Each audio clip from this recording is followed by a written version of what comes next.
Good morning! Tara, gala tayo mini vlog! At dito, okay na yung mga dapat naming dalhin. Sasalita po, kala mo talaga eh. Charis! Excited na naman ang mima nyo. Aminin nyo mare, na bilang isang full-time mom, ang sarap sa feeling na makakalabas ka na finally. Preso yarn? Lahat walang ganun. At si Bunso, ang saya-saya niya kasi syempre makakagala na siya. At ito naman si ate, excited na umalis. Nandito pa lang sa loob ng sasakyan pero grabe na yung kulit. Grabe. Pasensya na mare kung maingay yung background. Pagtiyagaan nyo na lang. Charis!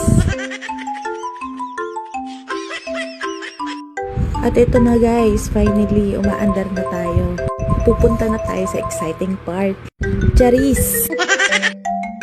At dito, sa part na to, bumili kami ng super kalan. And then, umalis lang din kami agad pagkatapos namin bumili ng super kalan. At dito, sa part na to, inaantok na rin si Batang Makulit. Diba? Dumidila pa yan. At nag-drive-thru muna kami dito sa Jollibee Savano para meron na rin makain ng mga bata. Kasi hindi na kami nag-breakfast nung umalis kami sa bahay. Diyan, nakuha na namin yung order namin. Ang bilis ng transition, no? Magic!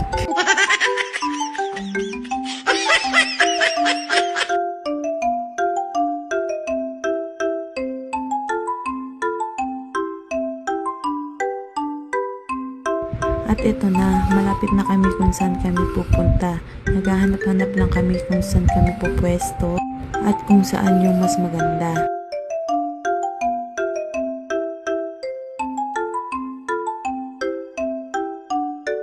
At sa wakas mga mare, nandito na tayo. Pumipili kami kung saan kami magka-cottage dyan.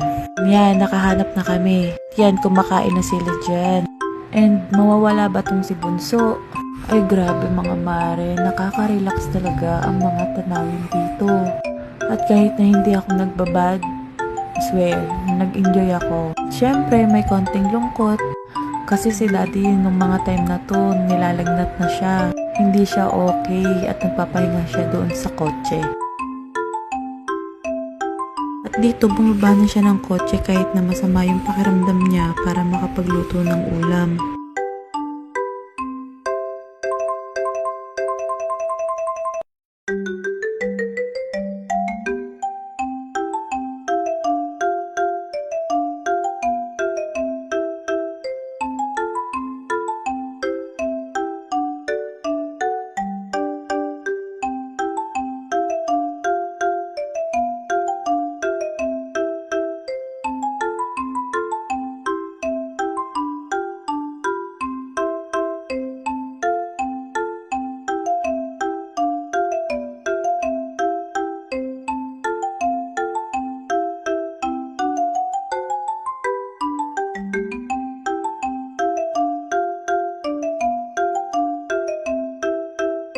At nakauwi na kami sa aming bahay. Hindi na ako nakapag-video kasi nakakapagod na mga mare.